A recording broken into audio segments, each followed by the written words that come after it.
infracting laws. Sirs, that conviction stems from the English Revolution of 1688 and their Bill of Rights of the following year. Its roots are in our inheritance of British tradition, and during the Virginia Conventions of Ratification, I promised that by quick amendment in the Constitution, our presumptive rights would become actual. Now, sirs, it is whispered that I have done nothing to redeem my promise. Never did a people so thoroughly discuss contemplated legislation as was this document discussed. This is our fundamental law. Hasty judgment or pandering to politics must not change it. Mr. Randolph, with various members of the House, I have studied upward of 70 proposed amendments to our Constitution submitted by the various states. And from the 70, we have culled 20 which merit prompt attention. It is significant that none of these contemplates changing a single vital article. That is good news.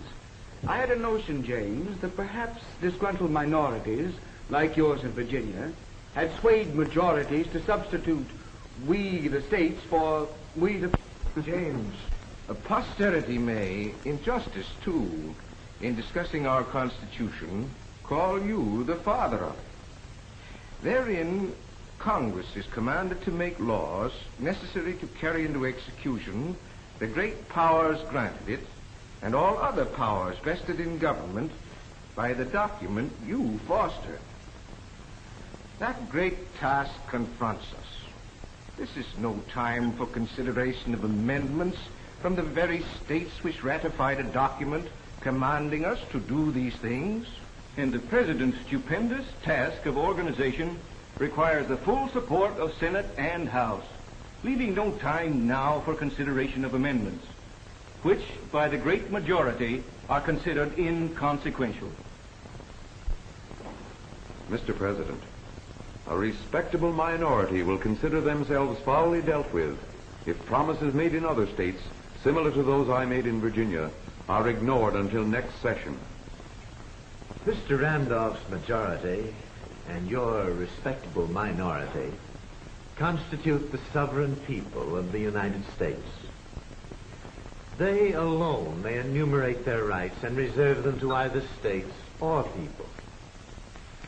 But combined with our faith in democratic government must be the realization that a popular majority may become as tyrannical as any absolute monarchy. Nothing will so destroy confidence in free government as a disregard, after the event, of campaign pledges. I believe that all promises made during the campaign for ratification should be kept. With your support, sir, I am certain that amendments safeguarding our fundamental rights will be recommended by this Congress for ratification by the states. You may count on me, Mr. Madison. And on me in the Senate. And on us, too.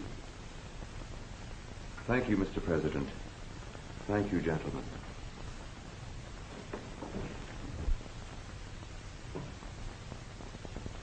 Our honest response to the minority demand will encourage among the people who founded this government a real bond of mutual goodwill, as binding as the more formal ties of law.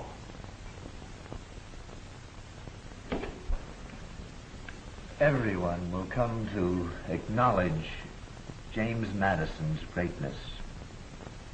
Of the affairs of the United States, he perhaps has the most correct knowledge of any man in the Union. Then one day in August, the joint committees of the Congress listened to James Madison. Gentlemen, President Washington views the nation he has all but fathered as something apart from and superior to himself and any man in it. And so it is. This nation demands and deserves a high measure of devotion. But, sirs, what sort of devotion is that which would besmirch her honor? In her name, promises have been made which must be kept before this session of the Congress adjourns. There are now but 12 amendments to our Constitution which require your approval for recommendation to the states. Expressed originally in many more, they represent the honoring of pledges made not to disgruntled factions advocating revision of our fundamental law, but to patriotic Americans who made that law effective and desire now its strengthening. You have, by helping form this unique government, done a duty which history will applaud. You are the authors of the laws upon which our happiness. Mr. President, I have the honor to present for your appraisal 12 amendments to our Constitution recommended by this Congress. The first 10 clarify the issue of our fundamental rights. For which, James, you deserve full credit. Sir, this Congress has performed a crucial duty, nobly and well, and have more than succeeded, for failure was too freely predicted. Mr. President, I have been asked to read to you a resolution of the Congress, unanimously adopted in joint session, in acknowledgement of the signal favors of the Almighty, in permitting our people to establish in peace a new government, be it resolved that the President of the United States be requested to recommend a day of public thanksgiving and prayer to be observed by all the people of the nation. It is altogether fitting this be done.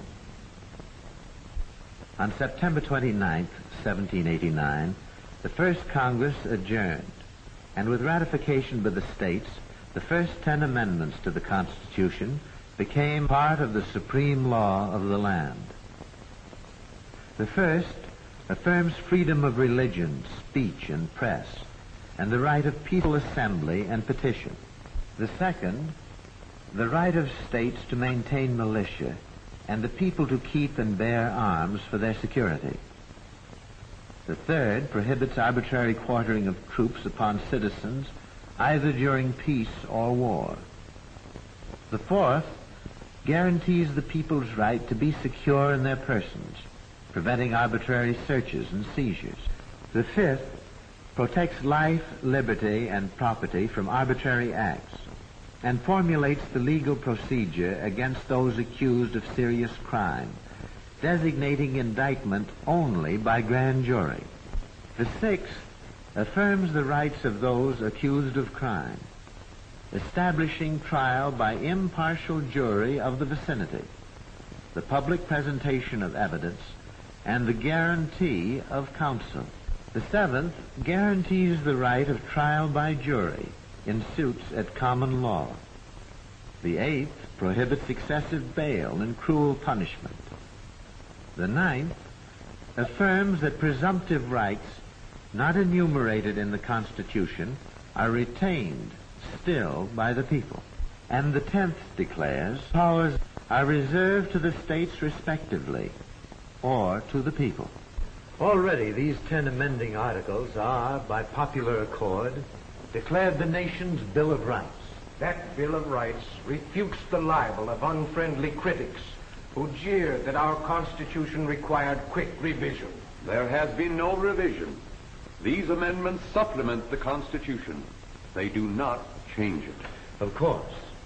And as the people of all the states did ordain and establish the Constitution, legally and politically it may be said that the United States is, rather than the United States are, a nation.